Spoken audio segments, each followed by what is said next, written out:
Bonjour bien-aimés, le message de ce jour est une suite du message qui a été développé la veille et qui avait pour thème la reconnaissance face à l'exaucement. Dans ce message, nous avions parlé de David qui avait l'habitude de remercier, d'adorer et de glorifier Dieu au milieu de l'assemblée, au milieu de la foule, lorsqu'il recevait, n'est-ce pas, la délivrance du Seigneur. Et nous avons vu que dans le parcours de vie de David, il a été sujet à beaucoup d'angoisse et de difficultés, et le Seigneur l'en a délivré de toutes. Et il ne manquait pas de remercier Dieu et de témoigner, n'est-ce pas, de sa grandeur, de son amour et de sa fidélité en toutes circonstances, et cela, n'est-ce pas, devant l'assemblée d'Israël et donc devant tout le monde. Et on a dit qu'il était important d'être reconnaissant à Dieu pour tous ses bienfaits. Aujourd'hui, nous allons parler de la reconnaissance face au non-exaucement. Évidemment, effectivement, il peut y arriver que nous ne soyons pas, pour une raison ou pour une autre, exaucés de nos vœux. Est-ce que nous devons néanmoins développer une attitude de reconnaissance? Nous allons plonger donc nos regards dans le livre de 2 Samuel, chapitre 12, à partir du verset 20. La Bible dit « Alors David se relève de terre, il se lave, se parfume et change de vêtements. Puis il va dans la maison du Seigneur pour l'adorer. » Il s'agit du même David qui, nous le disions tantôt, prenait l'habitude de remercier Dieu quand il était exaucé. Ici, nous nous retrouvons dans une situation où David n'est pas exaucé. Et nous remarquons que l'attitude de David n'a pas changé. Il part dans la maison de Dieu pour l'adorer. Pour situer le contexte, il s'agit d'une situation où David a couché avec la femme d'autrui et de ces rapports en est sorti un enfant, et lorsque l'enfant est né, cet enfant était mal au point, il était malade, et David a jeûné et prié pour que cet enfant ne meure point.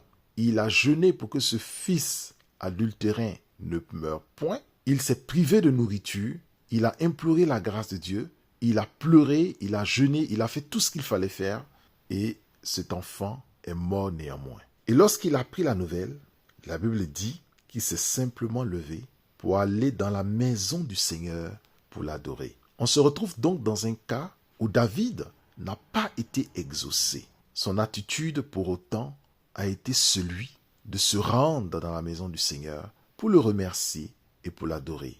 C'est un très grand témoignage et une grande inspiration qu'est l'attitude de David pour nous chrétiens. Parce que Dieu ne nous exauce pas toujours, parce qu'il a ses plans, il a sa propre volonté qui peut aussi contredire nos attentes. Mais est-ce pour autant que nous ne devons pas avoir à l'endroit du Seigneur une attitude de reconnaissance? C'est vrai que le Seigneur peut ne pas nous accorder ce que nous voulons. Mais est-ce à dire qu'il nous a abandonnés, qu'il nous a rejetés, ou que nous ne pouvons pas trouver dans les éléments de notre vie des occasions de lui dire merci? Bien-aimés, même si Dieu ne nous exauce pas pour un besoin précis, il nous exauce quand même. Parce que le non-exaucement est en réalité un exaucement, puisque c'est l'exercice de la volonté de Dieu pour une situation donnée de ta vie. Or, nous savons que tout concourt bien de ceux qui aiment Dieu. Donc si même Dieu ne t'accorde pas, soit pour l'instant ou définitivement, ce que tu désires, ça ne veut pas dire qu'il ne t'aime pas pour autant. Et ce n'est pas pour cette raison-là que tu ne serais pas reconnaissant à l'égard du Seigneur pour tout ce qu'il t'a fait. Le fait même d'avoir donné son cher fils Jésus-Christ à la croix est ou devrait être pour toi un appel permanent à lui être reconnaissant.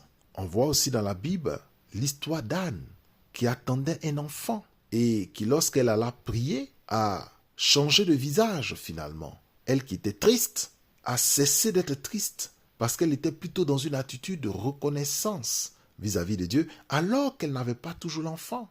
Elle était triste en venant prier et après la prière, elle en est repartie le visage complètement métamorphosé, de paix, de tranquillité, de sérénité et de reconnaissance à Dieu.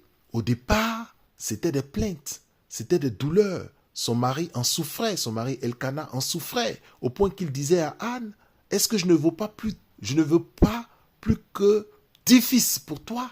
Elle était toujours dans les larmes et dans les pleurs. Mais quand elle a décidé résolument d'être reconnaissant à Dieu dans l'attente de sa délivrance, le Seigneur l'a exaucée. La reconnaissance même est une attitude de foi. Lorsque tu n'es pas encore exaucé, tu peux commencer déjà à être reconnaissant à Dieu pour l'ensemble de ses bienfaits. Et le Seigneur ne manquera pas de te visiter.